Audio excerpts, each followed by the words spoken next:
ये है Divya Himachal media group और दिव्य हिमाचल टीवी देख रहे हैं आप। हम पहाड़ी के साथ, मैं अनिल अग्निहोत्री और मैं राजेश शर्मा। तो कार्यक्रम की शुरुआत करते हैं इस कविता के साथ जिसका शीर्षक है एक छोटी सी शुरुआत।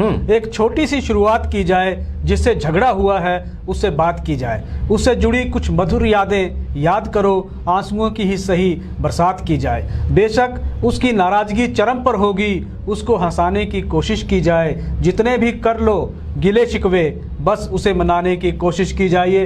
अतुल कुमार सोलन से हमें कविता भेजी अग्निहोत्री जी, और जो रूठा है उसे मनाने की कोशिश की जाए, कुछ हद तक कह रहे हैं। ये इशारा साफ है, आपकी तरफ चलते हैं। अब चलिए देखते हैं जी, कौन कितना रूठता है, कौन कितना मनाता है, और रूठते भी हैं लोग या मनाते भी हैं, ये आगे आगे पता लग जाएगा। राजेश, कार्यक्रम की हम विधिवत शुरुआत करें उससे पहले दर्शकों से वही हमारी इल्तिजा, आपका अपना कार्यक्रम है, इसे अधिक से अधिक शेयर करें। बिल्कुल। दिव्य हिमाचल टीवी के पेज को लाइक करिए और इसे फॉलो भी करिए, ताकि आपके पास तुरंत नोटिफिकेशन आ जाए जब भी हमारा कार्यक्रम आता है। बहुत से कार्यक्रम आते हैं, सिर्फ हम पहाड़ी ही नहीं और भी आते हैं, वो आपके लिए बहुत एक तरह से आप ज्ञानवर्धन के लिए बहुत जरूरी है। देश दुनिया की पल पल की खबर, खासकर हिमाचल की। राजेश, पहला सेगमेंट लेके आते हैं, हिमाचली राजनीति से संबद्ध है जी। पंजाब में जो आजकल कुछ हो रहा है उससे जोड़ के हम हिमाचल की राजनीति पे भी एक नजर डाल ही लेते हैं आज खुल के जी। हिमाचल कांग्रेस पंजाब की राह पर, क्यों कह रहे हैं ऐसा जी, चर्चा कर लेते हैं। राजेश, पंजाब में कांग्रेस का जो वर्तमान आलम है जी, अभी तो मुख्यमंत्री ने घोषित होने वाले हैं जी, परसों से चला हुआ है बहुत कुछ, और कल तो बहुत घटना प्रधान रहा है। क्या हिमाचल कांग्रेस को भी जिससे सबक लेने की जरूरत है जो पंजाब में हो रहा है? बिल्कुल, देखिए सबक तो लेना चाहिए और पार्टी की एकजुटता के लिए सबक लेना चाहिए। और जिस तरह से पंजाब का घटनाक्रम हुआ, आपने कहा परसों से चला हुआ है, ये तो उस वक्त से चला हुआ जब सिद्धू को प्रदेशाध्यक्ष बना दिया। उस वक्त से ही पंजाब कांग्रेस के एकजुटता की एक तरह से पोल खुल के सामने आ गई थी। जिस तरह की धड़ेबंदी या खेमेबंदी में पार्टी बंट के सामने आई, अब हिमाचल कांग्रेस इससे सबक इसलिए ले क्योंकि एक तो चुनाव 2022 का सामने खड़ा है, उपचुनाव की दहलीज पे हम खड़े हैं, तो पार्टी की एकजुटता के लिए और मिशन जो पार्टी ने दिया है चुनावों में जनता के सामने जब जाएंगे, मिशन 22 का जो सामने रखा हुआ है उसके फतेह करने के लिए सबसे जरूरी है कि पंजाब से सबक सीखे, जो अपने रूठे हैं उनको मनाया जाए और उस तरह के हालात पैदा ना होने दें जिससे पार्टी की खेमेबंदी या धड़ेबंदी सबके सामने आए और उसको नुकसान उठाना पड़े। जी बिल्कुल, नुकसान उठाना पड़े। अभी फिलहाल ये कैफियत तो नहीं है हिमाचली राजनीति की, कांग्रेस की, जहां तक हम बात करें कि हम कैप्टन कौन और सिद्धू कौन हिमाचल में बिल्कुल नहीं मान सकते, लेकिन स्थितियां कुछ वैसी हैं। पंजाब में इलेक्शन के 6 महीने बचे हैं जी, बिल्कुल। हिमाचल में भी 1 साल से थोड़ा लंबा अरसा चला हुआ है जी जी जी, है ना जी। तो वक्त कोई बहुत ज्यादा नहीं है जी। जो दरार पंजाब में दिख रही थी यहाँ शायद उतनी गहरी नहीं है, लेकिन बहुत सी दरारें तो बहुत सी, बिल्कुल, एक गहरी दरार ना हो के बहुत सी दरारें हैं। राजेश जी, हिमाचल में भी पार्टी के बड़े नेता विरोध के स्वर बुलंद करते रहे हैं जी। अगर हम देखें, आपने लंबा अरसा लिया सिद्धू की एंट्री की तरह ही, हम भी लेते हैं थोड़ा हिमाचल में पीछे का अरसा वर्तमान तक, क्या कहेंगे आप? बिल्कुल सही है। देखिए विरोध के स्वर तो यहाँ उठते रहे हैं, चाहे प्रदेश अध्यक्ष की ताजपोशी कुलदीप सिंह राठौर की ताजपोशी से वक्त की बात कर ली जाए जहाँ कांग्रेसियों में कुर्सियां चली थी, या उसके बाद जब बात कर ली जाए उसके बाद भी देखिए, या अभी ताजा अगर घटनाक्रम की बात करें तो पंडित सुखराम का बयान ले लीजिए, जहां उन्होंने कहा कि उन्होंने प्रदेशाध्यक्ष के बयान का सीधे तौर पे खंडन कर दिया, जिन्होंने कहा कि मंडी उपचुनाव के लिए प्रतिभा सिंह ही टिकट की प्रत्याशी क्यों या टिकट की दावेदार क्यों, मेरा पोता आश्रय शर्मा क्यों नहीं। तो इस तरह के विरोध लगातार उठते हैं। इससे पहले अगर हम चलते हैं तो उससे पहले जो एक पोस्टर युद्ध हुआ था, जीएस बाली ने जो पोस्टर लगाए थे और जो प्रदेश भर में वो पोस्टर जिस तरह से फाड़े गए, उससे कांग्रेस की एकजुटता जिस तरह से लोगों के सामने आई, उसको देखने तो लग रहा है कि यहाँ तो एक नहीं कई दरारें इस तरह की हैं जो बड़ा संकट खड़ा करने वाली है आने वाले वक्त में। राजेश, तो विरोध के स्वर लगातार उठते रहे हैं कांग्रेस में जी, बिल्कुल सही है। और सबसे बड़ी बात हम ये ना भूलें कि हिमाचल में जब भी सत्ता होती है प्रदेश की जी, वो एक बार भाजपा एक बार कांग्रेस, एक बार भाजपा कांग्रेस, एक साथ तो नहीं ही आती है। ऐसा था, अगर ऐसा ही होता तो बारी एक तरह से अगर हम मान लेते हैं, सारे कांस्टेंट रखते हैं फैक्टर्स को, तो बारी होनी थी कांग्रेस की। एक तरफ मुख्यमंत्री जयराम ठाकुर ने जोर लगाया हुआ है, पूरी भाजपा एकजुट होती जा रही है और कांग्रेस जो है वो कहीं इकट्ठे होने की कोशिश ही नहीं कर रही है। वो भी तब जब उसको पता है कि इस बार हालात उसके पक्ष में हो सकते थे अगर कोशिश करें। लेकिन राजेश, ताज़ा मामला हम रामपुर बुशहर का ले लेते हैं। जी, क्या हुआ है रामपुर में, जरा बताइएगा। रामपुर बुशहर में भी देखिए, रामपुर बुशहर में भी एक घटनाक्रम पिछले कल सामने आया जहां पार्टी के ही वरिष्ठ कांग्रेस कार्यकर्ताओं ने विधायक पे आरोप लगा दिए कि वो जब से विधायक बने हैं, यानी कि 2017 दिसंबर की बात कर रहे हैं, वो जब से वो विधायक बने हैं उसके बाद से एक बार भी रामपुर नहीं आए कार्यकर्ताओं का थैंक्स कहने के लिए कि आप लोग मेरे साथ चले, मुझे जीत दिलवाई, मेरे लिए काम किया, पार्टी का प्रचार और प्रसार किया। जी जी जी। दूसरी चीज, वीरभद्र सिंह का वो गढ़ है रामपुर बुशहर, वहां अगर कांग्रेस की स्थिति या कांग्रेस के विधायक के खिलाफ अपनी ही पार्टी से आवाजें उठ रही हैं, तो आप अंदाजा लगा लीजिए कि भीतर से पार्टी कितनी खोखली होती जा रही है अगर सदा रहते कदम नहीं उठाया। जी जी। तो ये हालात है। जी जी जी। देखिए, एक चीज यहाँ और कहने चाहेंगे हम, कांग्रेसियों को बेशक चिंता ना हो, कांग्रेस के नेताओं को या लोगों को जरूर चिंता है कि कांग्रेस की हालत ऐसे क्यों हो रही है। बिल्कुल, एक वक्त आता है ना जी, एक सरकार को और विपक्ष को तोलने का वक्त आता है, तो कहीं आमने सामने खड़े होने चाहिए, जैसे कि एक सरकार का कार्यकाल पूरा होता है। तो लोगों को तो चिंता है कांग्रेस को लेकर। राजेश, हम रामपुर से निकल के अगर हमीरपुर जिला की बात करें या मंडी की बात कर लें, तो कांग्रेस की स्थिति तो इन दो जिलों में भी कोई बड़ी सुखद नहीं दिखती है। क्या कहेंगे आप? बिल्कुल सही है। देखिए, हमीरपुर और मंडी की अगर बात हम करें तो यहाँ तो ऐसा लगता है कि 2 गुट या 3 गुट एक पैरेलल चलते हैं एक वक्त में। वैसे जैसे हमीरपुर में पहले वीरभद्र सिंह का गुट एक तरफ, वहीं सुखविंदर सिंह सुक्खू का गुट एक तरफ, दूसरी तरफ अगर मंडी की हम बात करते हैं तो मंडी में एक तरफ वीरभद्र सिंह का गुट, दूसरी तरफ अगर बात करते तो क्योंकि विद्या स्टोक्स का गुट अब नहीं है, जिस तरह का उनका प्रभाव था पहले, अब रिटायरमेंट के बाद वो नहीं है। लेकिन दूसरी तरफ कौल सिंह ठाकुर जो भी कांग्रेस के कद्दावर नेता रहे हैं और पूर्व स्वास्थ्य मंत्री रहे हैं, उनके गुटों में जिस तरह से कांग्रेस हमीरपुर और मंडी में जिस तरह से गुटबंदी हुई है, खेमेबाजी हुई है, उससे तो पार्टी कभी भी एक दिशा में चली ही नहीं है। यहाँ उसी का तो नतीजा है, आप देख लीजिए मंडी में क्या हाल हुआ 2017 के विधानसभा के चुनावों में। तो ये हाल है। इसलिए यहाँ इन जिलों में तो कभी पार्टी एक तरफ एक दिशा में एक साथ एक नेता की छत्रछाया में कभी आगे नहीं बढ़ी, जो खामियाजा पार्टी को ही भुगतना पड़ा। जी जी जी राजेश, आपने बहुत सही विश्लेषण किया। देखिए, हमीरपुर की बात करें ना जी, तो हमीरपुर में कई बड़े नाम है कांग्रेस के पास। जी बिल्कुल, मजबूत नेता है जी, मजबूत उनका आधार भी है। बिल्कुल सही। लेकिन वही है कि एकता की कमी है हमीरपुर। नेता बहुत, यहाँ नाम बहुत गिनाए जाते हैं, लेकिन हम एक जिला के नेताओं के नाम नहीं गिनाते हैं। सब समझ रहे हैं, हमीरपुर के दर्शक समझते हैं, बिल्कुल, या बाकी लोग भी, कि हमीरपुर में बड़े बड़े नेता हैं कांग्रेस के। मंडी पे आ जाते हैं, मंडी में कौल सिंह ठाकुर अलग, वीरभद्र सिंह अलग, है ना जी। इसके अलावा और कई, अब तो पंडित सुखराम तो खैर रहे हैं, वो तो हमेशा एंट्री कहीं ना कहीं से मार दे, फंसा दिया इस बार भी कांग्रेस को उन्होंने मंडी में। तो इन दोनों जिलों में आपने बिल्कुल सही कहा कि मजबूत नेता हैं, बड़े नेता हैं, बिल्कुल एकता की कमी है। बिल्कुल, यहाँ कैडर की बात आती है राजेश। बिल्कुल, कैडर आधारित पार्टी होने और ना होने का फर्क यहाँ दिखता है।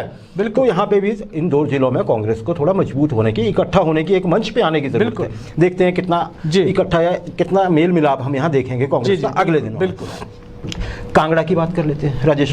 हिमाचल का सबसे बड़ा जिला, 15 विधानसभा सीटों वाला जिला। बिल्कुल, यहाँ पे जो कांग्रेस की अंतर्कलह है जी, वो गाहे बगाहे सामने आती ही रहती है। या तो मौका भी नहीं ढूंढना पड़ता है, खुद ही मौके आ जाते हैं बिना किसी मतलब के। बताइएगा जरा। बिल्कुल, देखिए, जिस जिला के पास, जिस जिला में कांग्रेस के पास अगर हम कहें कि जीएस बाली, सुधीर शर्मा, ब्रिज बिहारी लाल बुटेल या सत महाजन जैसे परिवार का साथ हो एक तरह से, उस जिला में तो कांग्रेस की स्थिति तो बिल्कुल मजबूत होनी चाहिए, क्योंकि बहुत कद्दावर नेता है एक पार्टी के।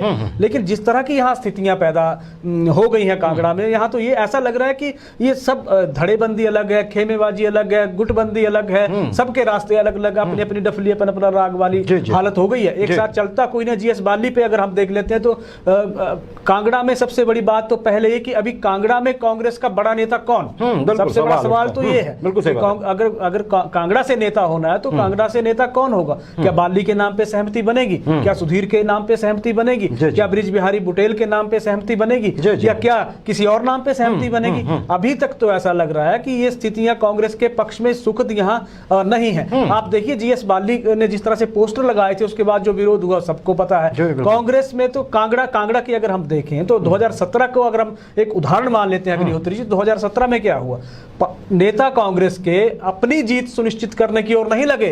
हार क्यों हुई पार्टी की? हार इसलिए हुई कि इसको जीतना नहीं देंगे, इसको एक दूसरे अपनी ही पार्टी के विरोधियों को उनकी हार में लगे रहे कि इसको जीतने नहीं देंगे। उससे नुकसान सबसे ज्यादा किसका हुआ? पार्टी का नुकसान सबसे ज्यादा हुआ।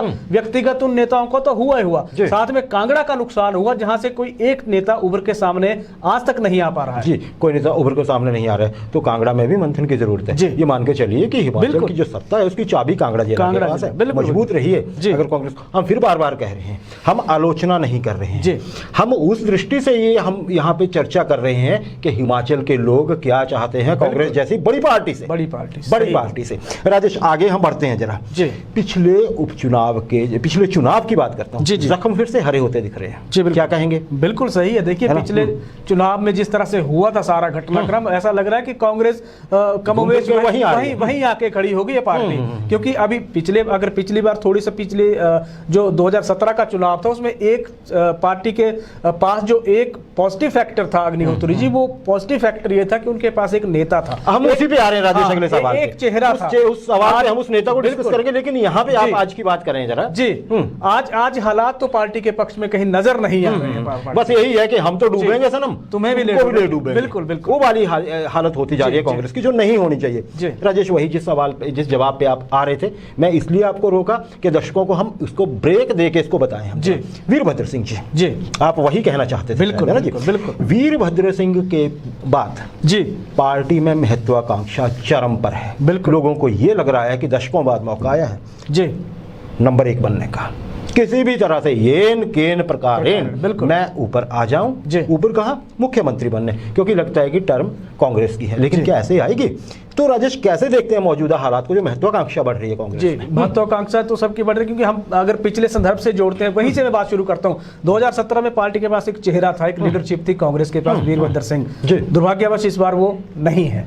अभी उनका पिछले दिनों निधन हो गया, तो नहीं है, पार्टी के पास एक चेहरा नहीं। और इतने अरसे से, उनके निधन के बाद से आज तक कांग्रेस किसी एक नेता पे सहमति आज तक नहीं बना पाई है। शून्य है अभी शून्य कायम है अभी। और अब कांग्रेस के नेताओं की स्थिति क्या होगी? कांग्रेस के नेता क्या चाहते हैं? ग्राउंड पे वो नहीं जा रहे हैं, हालात का जायजा वो नहीं ले रहे हैं, सरकार के खिलाफ मोर्चा वो नहीं खोल रहे हैं, कार्यकर्ताओं को मोटिवेट वो नहीं कर रहे हैं। मंडलों तक अगर ब्लॉक कांग्रेस की अगर बात करें तो ब्लॉक कांग्रेस की भी सुध लेने वाला फिलहाल कोई नहीं है। हर नेता यही चाह रहा है, जो 5-7 बड़े चेहरे हैं प्रदेश के, वो यही चाह रहे हैं कि पार्टी हाईकमान दिल्ली से फैसला तय कर दे कि फलां नेता की अगुवाई में चुनाव लड़ा जाएगा, उसके बाद वो नेता ग्राउंड पे काम करना शुरू करेंगे। अभी आप देखिए पार्टी के प्रदेशाध्यक्ष के साथ जो प्रदेश भर के दौरे कर रहे हैं, वो उनके साथ कौन चल रहा है वहां का लोकल लीडर? सवाल यहां भी ये भी खड़ा होता है कि हर कोई चाहता है कि मुझे प्रोजेक्ट किया जाए, मैं खुद आगे ना आऊं।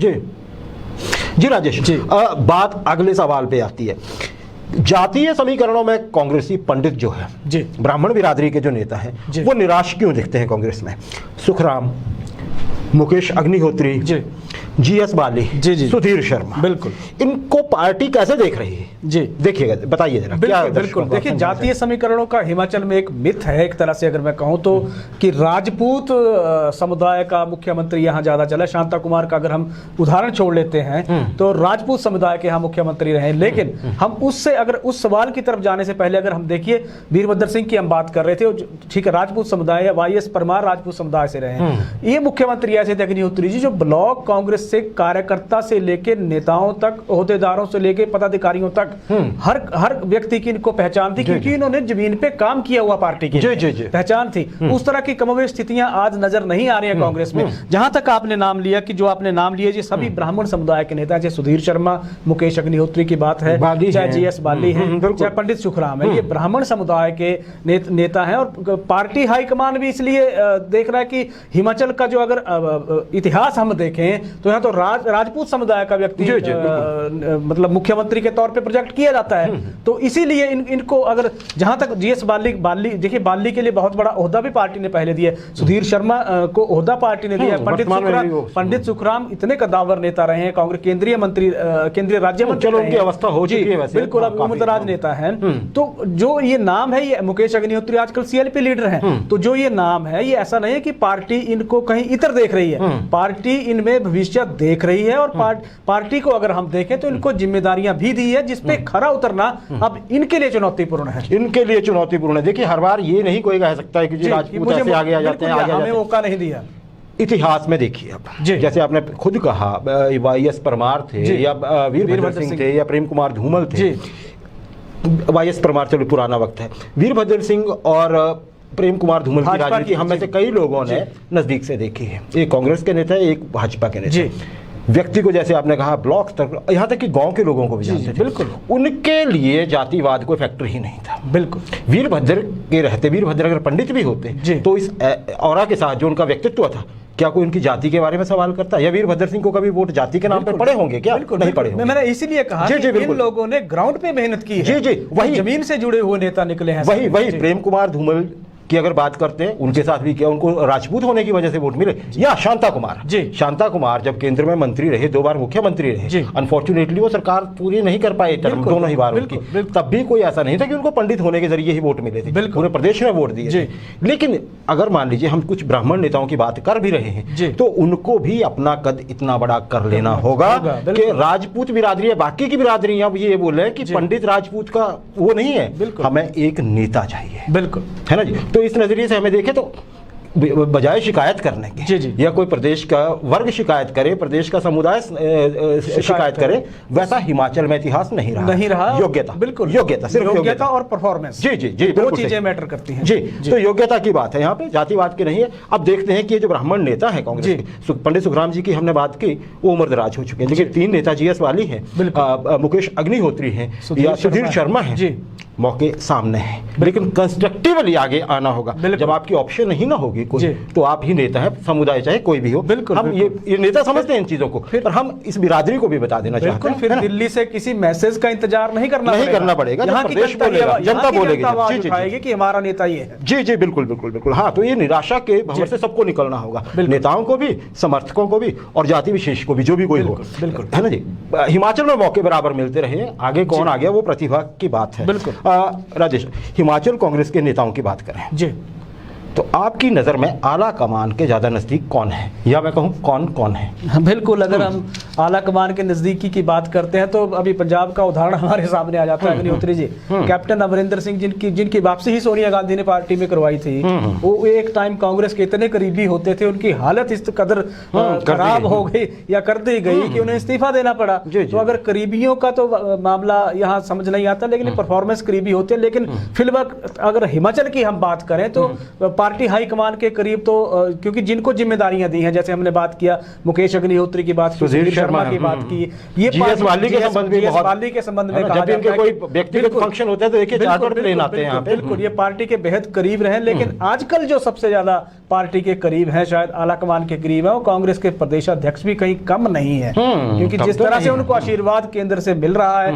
या केंद्रीय हाईकमान से मिल रहा है, वो आशीर्वाद कहीं ना कहीं ऐसा बता रहा है कि वो भी मजबूत स्थिति में है। और सुक्खू की इमेज भी बहुत बढ़िया रही है। सुखविंदर सिंह सुक्खू नादा, उनको जो विधायक है, पार्टी प्रदेशाध्यक्ष रहते हुए उन्होंने जो संगठन के लिए काम किया वो भी यादगार है। उनकी भी, उस काम की भी पहचान वो बहुत है। हम ये कहना चाहेंगे राजेश, और बड़ी बात और कहना चाहूंगा मैं यहाँ पे, ये हम सभी महसूस कर रहे हैं पंजाब के घटनाक्रम के बाद कि हाई कमान पे ज्यादा चीजें ना छोड़ी जाए तो बेहतर है, खासकर कांग्रेस के लिए बात है। इसलिए मैंने परफॉर्मेंस जोड़ा था। पंजाब का कल से घटनाक्रम चला। अगर हिमाचल के सोशल मीडिया पे जो पोस्ट डलती है, बहुत अच्छी पोस्ट डलती है। कांग्रेस के कई लोग हैं जो अच्छी पोस्ट, जिनको बहुत फॉलो करते हैं लोग, किसी भी पार्टी से जुड़े, किसी विचारधारा से, तो उसमें भी कल हमने कई पोस्ट पे ऐसा देखा कि खुद कांग्रेस के कार्यकर्ता, बड़े कार्यकर्ता, उत्साही कार्यकर्ता, वो केंद्र के निर्णय से कोई खुश नहीं नजर आ रहे थे अपनी ही पोस्ट पे। एक बहुत सारे, अब मैं यहाँ पे नाम कोट नहीं करना चाहूंगा, लेकिन मैं समझते, आप सब लोग समझते हैं कि मैं क्या बोल रहा हूँ। राजेश, इस टॉपिक के बाद हम जरा आगे चलते हैं जी। लंबा समय ले लिया हमने, अब आगे हमें थोड़ा जल्दी करना पड़ेगा जी। और ये बहुत इंपॉर्टेंट भी है, हर माता पिता से जुड़ा मसला है, हर युवा से जुड़ा मसला है, पूरे हिमाचल से जुड़ा मसला है। इन छात्रों से यह उम्मीद न थी। कौन है ये छात्र? जी राजेश, कल बिलासपुर से एक ऐसा वीडियो सामने आया जी जिसमें हो हल्ला हो रहा है, स्टूडेंट कर रहे हैं। कौन स्टूडेंट है? जो देश की क्रीम कही जाती है मेडिकल की। जैसे all India institute of medical sciences Bilaspur के स्टूडेंट थे जी।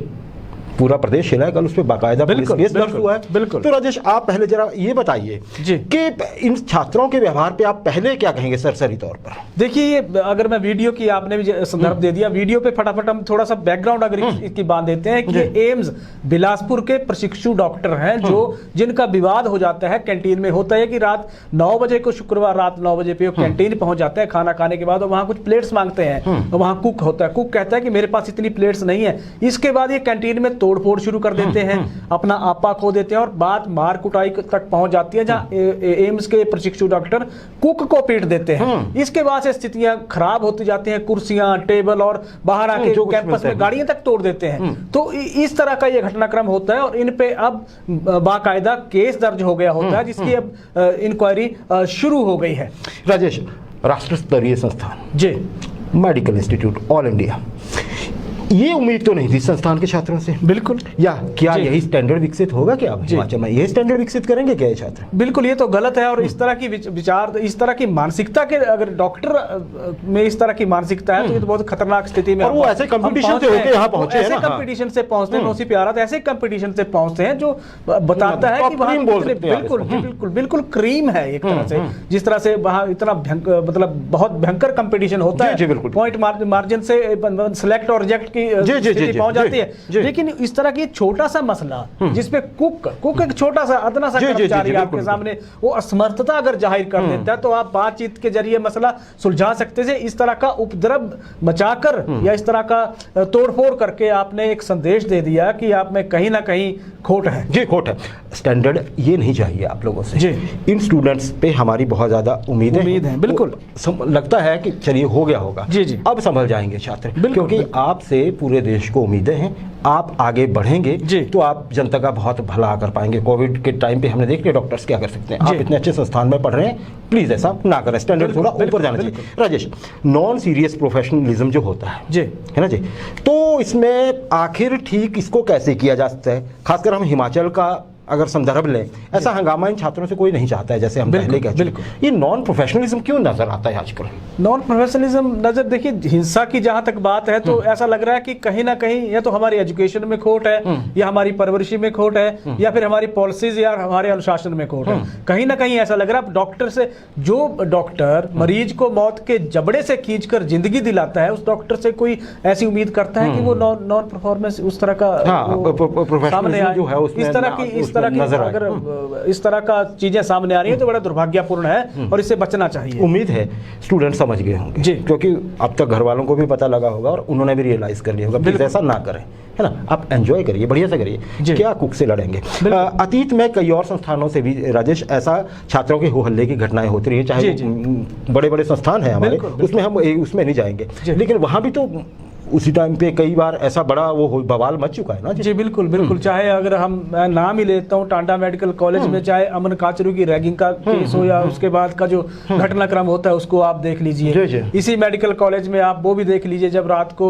स्टूडेंट्स हो हल्ला करके यहाँ से गाड़ी चुरा के ले जाके उसका एक्सीडेंट कर देते हैं, वो देख लीजिए। कितने तोड़फोड़ के मामले, बस थी कितने तोड़फोड़ के मामले सामने आते हैं। फैशन इंस्टीट्यूट में होता है, फैशन इंस्टीट्यूट में होते हैं, कई मामले हैं पुराने। इसके अलावा विश्वविद्यालयों की हालत देख लीजिए, जहां दरार और तलवारें लहरा जाती हैं। इस तरह का घटनाक्रम क्या हम संदेश क्या देना चाहते हैं इसके जरिए, ये तो समझ अभी आ नहीं रहा, लेकिन हम इसके साथ ही कानून और समाज के दोषी जरूर हो जा रहे हैं। जी, दोषी होते जा रहे हैं। हालांकि ये बड़ी बात है इसमें ध्यान देने की कि जब ये कोई संस्थान इस तरह की घटनाओं कभी बड़ी हुई और उसका विरोध किया है समाज ने, उसके बाद ये बड़ा शुक्र मनाने की बात है कि वहाँ पे ये ऐसी घटनाएं कमोबेश शुरू कर गई हैं, सिवाय एक संस्थान जिसका मैं अब जिक्र करने जा रहा हूँ। राजेश, हिमाचल प्रदेश यूनिवर्सिटी जी, कोई वक्त था तो ये संस्थान देश के टॉप जो एजुकेशनल इंस्टीट्यूट होते जी, थे बिल्कुल। उनमें होता था। कई सारे कोर्सेज में तो एडमिशन यहाँ पे बड़ा प्रेस्टिजियस माने जाते जी। थे। आज की डेट में देखिए अभी रैंकिंग आई है ना, बिल्कुल 200 में भी नहीं है। बिल्कुल ये इसी वजह से तो हुआ स्टूडेंट पॉलिटिक्स, क्या कहेंगे आप?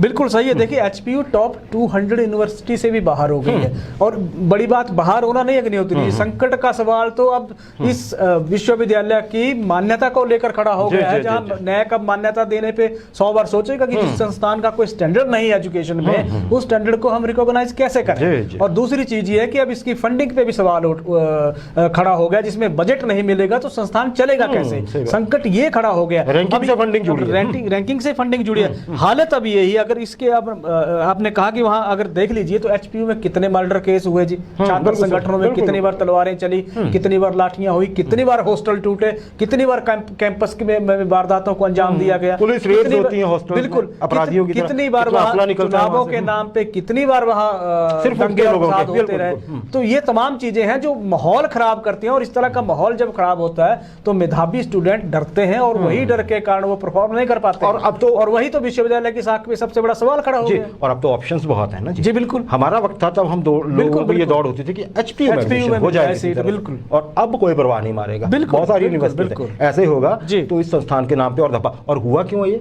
इसी स्टूडेंट की जो एनर्किज्म बोल सकते हैं हम, कई सब नहीं है लेकिन बहुत से हैं, बिल्कुल। और उनको वहाँ पे उनको थोड़ा प्रमोट करने वाले, उनको थोड़ा उकसाने वाले भी लोग होंगे, हमें ऐसा लगता है। बिल्कुल, आप सभी नहीं होंगे। मुझे एक किस्सा याद है 1999 में जब छात्र संघ चुनावों की मांग उठी थी अग्निहोत्री जी, आप देख लीजिए 4 महीने एचपीयू का कैंपस पूरी तरह से सुनसान रहा था छात्र संघर्ष के कारण। कोई गतिविधि नहीं, कोई पढ़ाई नहीं, कोई क्लासेस नहीं, कोई एग्जामिनेशन नहीं। तो 4 महीने का वक्त बहुत होता है, 6 महीने का सेमेस्टर होता है सारा। तो इस तरह की चीजें अगर होंगी तो संकट तो संस्थान पे फिर खड़े हो जाएंगे, जैसा कि एचपी यूनिवर्सिटी के साथ हो रहा है, एम्स के साथ ऐसा हो। इसलिए हमारी ये थोड़ी सी गुजारिश थी, क्योंकि हिमाचल का भी नाम जुड़ा है। हमने बहुत प्रतीक्षा के बाद, बहुत संघर्ष के बाद एम्स जैसे इंस्टीट्यूट पाए। बिल्कुल, तो प्लीज कोऑपरेट करिए। राजेश, हम तीसरे सब्जेक्ट की ओर बढ़ते हैं। संडे है आज, हम संडे स्पेशल लेके आ रहे हैं जी। हर हफ्ते हम लेके आते हैं सेगमेंट को, विशेष तौर पे हल्का फुल्का टॉपिक होता है लेकिन होता बड़ा जरूरी है, हम सबकी लाइफ से जुड़ा हुआ।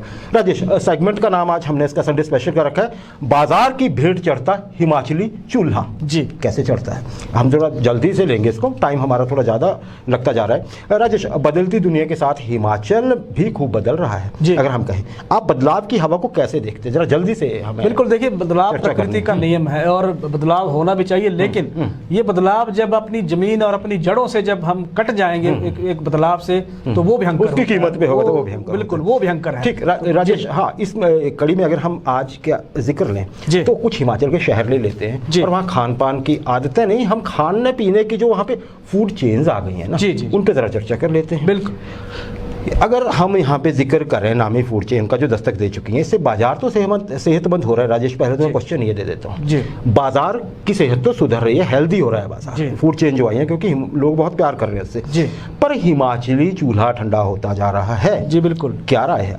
बिल्कुल, देखिए हिमाचल पर्यटन राज्य है, और पर्यटन यहाँ आप देखिए विदेश से भी पर्यटक आते हैं और देश के विभिन्न प्रांतों से भी पर्यटक आते हैं, और उनकी जरूरतों को पूरा करने के लिए यहाँ कंपनीज भी उस तरह से आ रही हैं जो उस तरह की तमाम चीजें यहाँ खोल रही हैं, चाहे आप फास्ट फूड से लीजिए, चाहे खाना लीजिए, चाहे आप अगर फूड चेन की बात कर रहे हैं, किसी आप फूड चेन की जहां तक हम बात करते हैं, तो यहाँ तमाम फूड चेन पहुंच गई है जो देश भर में है, और उसी तरह से वो बदल रही है, पर्यटकों के अनुसार ही अपने आप को ढाल रही है। उनकी डिमांड और सप्लाई की जो कंसेप्ट है उसको पूरा करने के लिए तो ये बदलाव आया है। शिमला, मनाली, सोलन, धर्मशाला, 4 शहर अगर हम रेफरेंस के लिए, और भी बहुत है जी। शिमला, मनाली, धर्मशाला, सोलर टूरिस्ट स्पॉट है। बिल्कुल राजेश, यहाँ पे अभी वर्तमान में कौन कौन सी फूड चेन है, पहले तो हम ये चर्चा कर लेते हैं, बताइएगा जरा। जी बिल्कुल, देखिए पर्यटक शहर हैं सारे, और देश भर के या दुनिया के अगर कहें तो इन्हीं शहरों में सबसे ज्यादा पर्यटक आते हैं। तो अगर फूड चेन की हम बात करते हैं अग्निहोत्री जी, तो यहाँ McDonald's, Pizza Hut, Domino's, Sagar Ratna, Cafe Coffee Day, KFC, Subway, Moti Mahal, ये तमाम ये मोती महल रेस्टोरेंट और आइसक्रीम पार्लर, ये सारे यहाँ पहुंच गए हैं, क्योंकि सैलानी आए हैं, उनकी जरूरतों को पूरा करने के लिए जैसा टेस्ट उनको उनके शहरों में मिलता है वही टेस्ट उनको यहाँ प्रोवाइड करवाया जा रहा है। तो आपने कहा कि बाजार सेहतमंद हो रहा है, ये सही बात है, बाजार सेहतमंद होता है, क्योंकि ये पर्यटक से बिल्कुल पैसे उसी तरह निकलवा रहे हैं जा रहा है, क्योंकि उनकी जरूरतें पूरी कर रहे रहे हैं और अपना खजाने भर रहे हैं। तो ये सारी चीजें हैं। बिल्कुल राजेश, आपने बहुत बढ़िया से बताया कि क्या क्या है। मुझे लग रहा है सिर्फ एक ही ब्रांड छूटा है जो अब हिमाचल में अभी नहीं बचा है आने को। KFC तो आ गया, अब सिर्फ स्टारबक्स ही नहीं है यहाँ पे, सिर्फ यही लग रहा है। बिल्कुल, उसके अलावा सबको आ गए। राजेश, आपने बात की कि टूरिस्ट के लिए है, जी जी सही है बात जी, लेकिन हिमाचल का यूथ ही नहीं, उनसे ऊपर की उम्र के लोग भी वो भी तो दीवाने हैं ना। वो भी देखते हैं फिल्मों में, देखिए बाहर जाते हैं शहरों में, चंडीगढ़, दिल्ली, मुंबई जा रहे हैं, वो वहाँ वो देख रहे हैं। जब यहाँ पे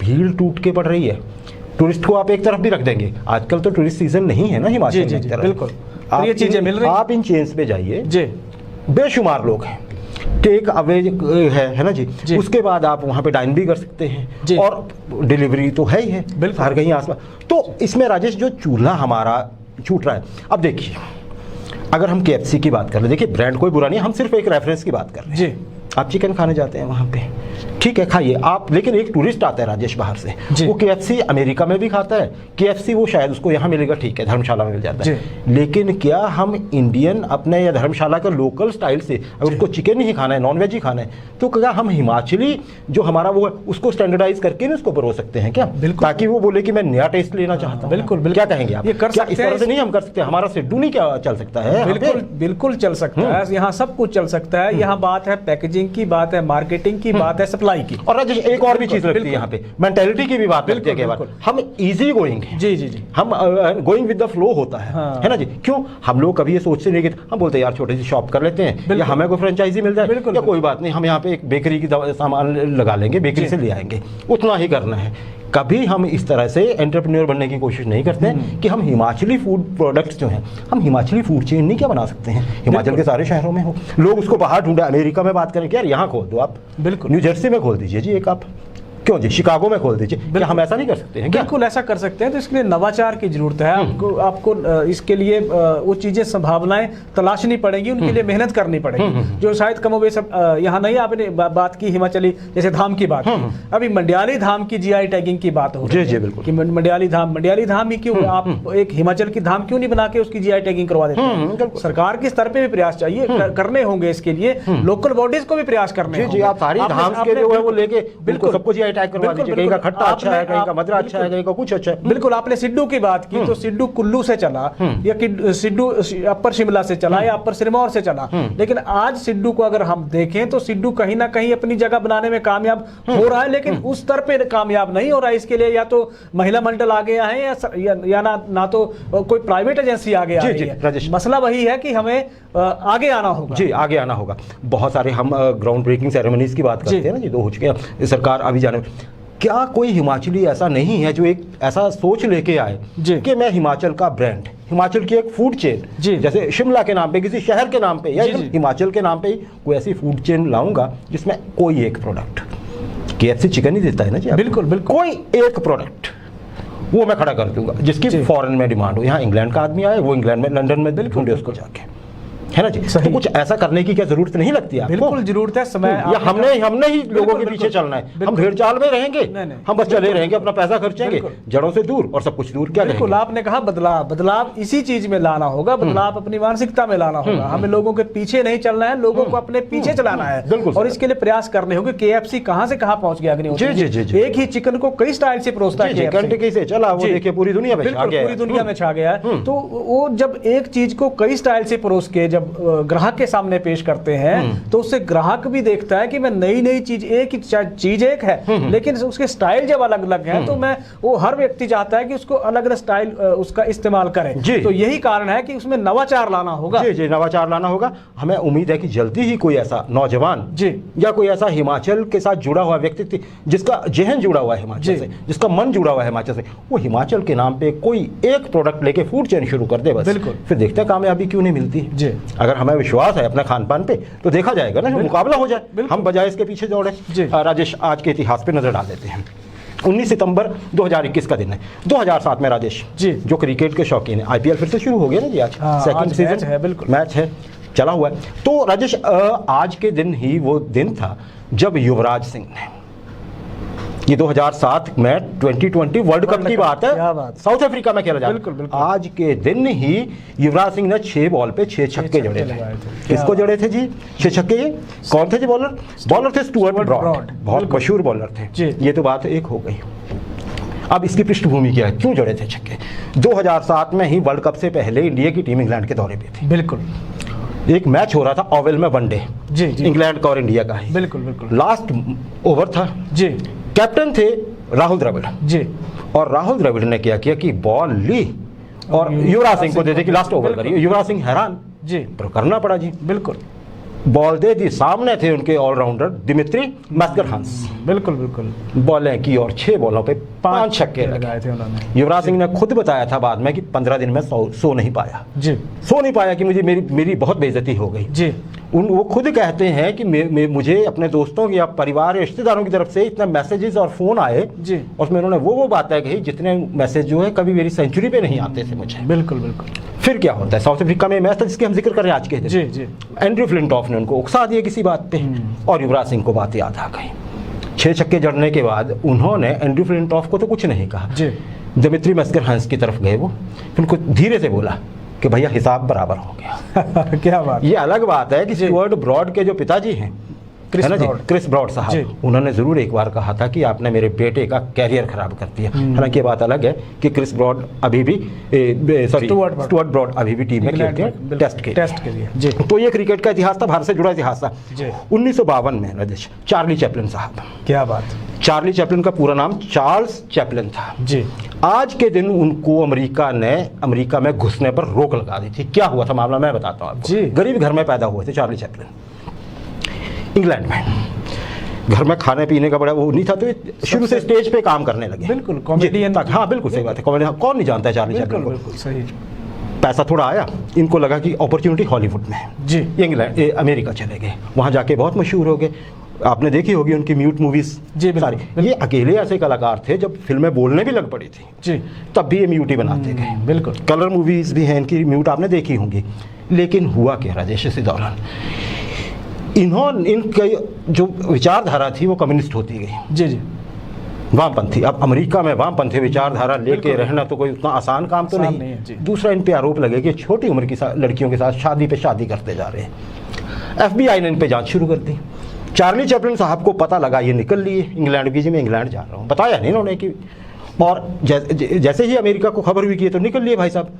1952 की बात है।